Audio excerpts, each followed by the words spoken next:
and also a local business owner. John, is it alright if I ask you a few questions about your experience as an entrepreneur? Sure. What kind of education did you do before entering this occupation? I was an apprentice barber, and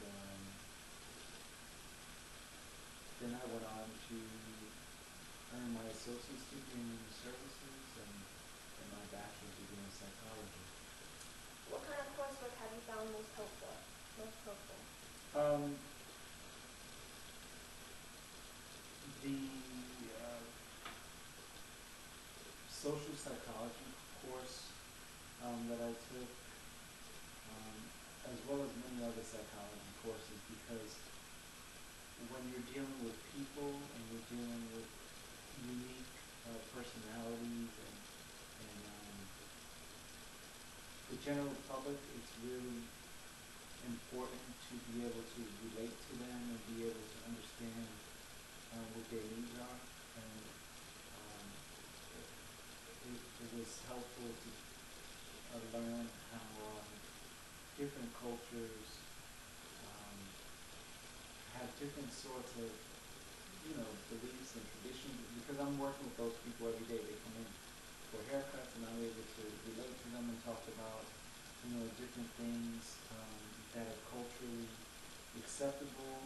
And so I just think it was helpful to not only, people usually go into the business degree or earn a degree in business, but for me, I think psychology was extremely helpful, and I was happy that I made that decision and not a business degree, because I think that I'm not a salesperson, and when I think of business, I think of people pushing people, pushing a product, and that's not me.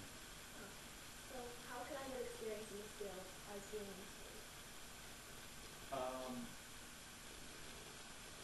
Experience in the field of owning The business. a salon or barbershop, or what kind of business? Any type of business, a barbershop, let's say. So, what experience do you need? Um, you need to know how to treat your employees. Um, you need to know how to treat customers. You need to know that there's everyone's unique, and everyone has a different set of life experiences, and everyone has a different set of um, talents and skills, and not everyone learns at the same pace. Some people learn faster than others. Some people it may take them a little longer to learn. And also, you should know that there's people who come from different cultures and different backgrounds, and that you can't expect the same from everyone. How is a typical job interview initially conducted? Usually, what happens is someone finds an ad, or they just walk in looking for a job. So the first step would be to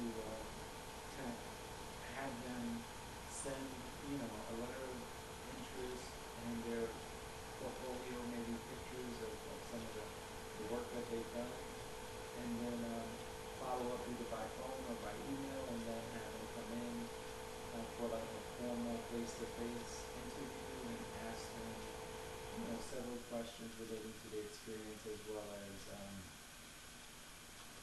the their hour availability and their educational background, all those things, and make sure that they are reliable, and let them know that there is certain expectations. As a business owner, you have certain expectations, and just lay everything out on the table so that there are no surprises. Maybe it might not be a good fit, so it's good to let them know right up front what your expectations are. Okay. What personal qualities do you need to succeed in this field? Personal qualities, you have to be a people person. You have to definitely be an outgoing people person, a good listener.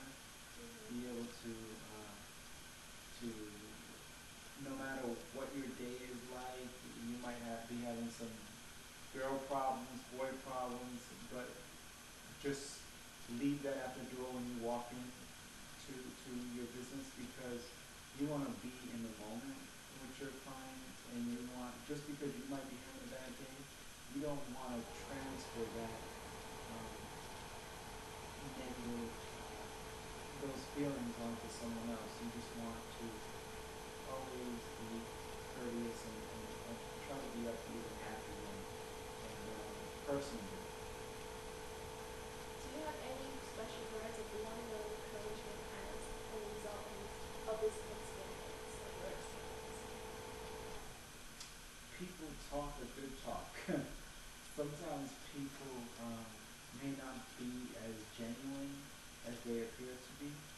Some people could say all the right things. You know, they want you to, they want to give you a good impression. They want the job. So some people may just stretch the truth a little bit.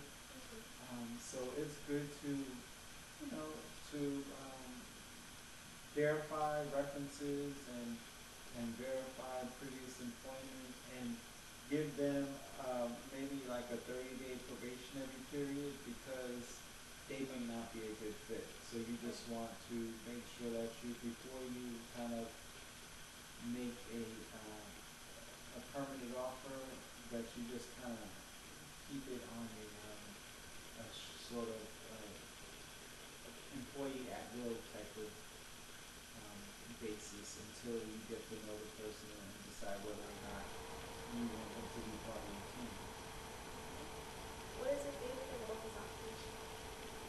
The favorite thing is the people that come in, learning from my customers, learning about their stories and their personalities, learning about their lives and culture, and just getting to know people and learning from people. That's I think the most um, enjoyable part of my job. So I think that answers your question, right? Yes, yes. Do you consider this to be a low, medium, or high stress job? I would say it's medium. Um, it was high in the past, but I think it's now trickled down to medium. Um, it's medium because you're always, everything falls on you. You know what I mean? People could come in, they set up, they do their haircuts, they break it down, and they leave for the night. But it seems like you have to do all the cleanup, you have to do all the maintenance, bookkeeping, accounting, purchasing products, supplies. Uh, there's also times when people, for personal reasons, they may need to take a day off, and when that happens, you have a skeleton crew sometimes, and then you have to kind of be there when someone doesn't show up. So you don't know when that will be. They can call you the night before or an hour before. So you might have plans already for for your day, but those could always be changed at a moment's notice. If you could go back in time, would you do anything differently in your preparations for this point? Um,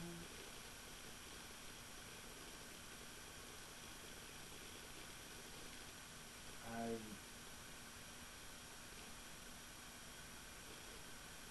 probably would have learned a little more about women's hair, cutting hair, women's hair, a little more about, yeah, probably learning more about how to cut women's hair, because there's many times when women come in and they want a haircut, and you have to turn them away, and I feel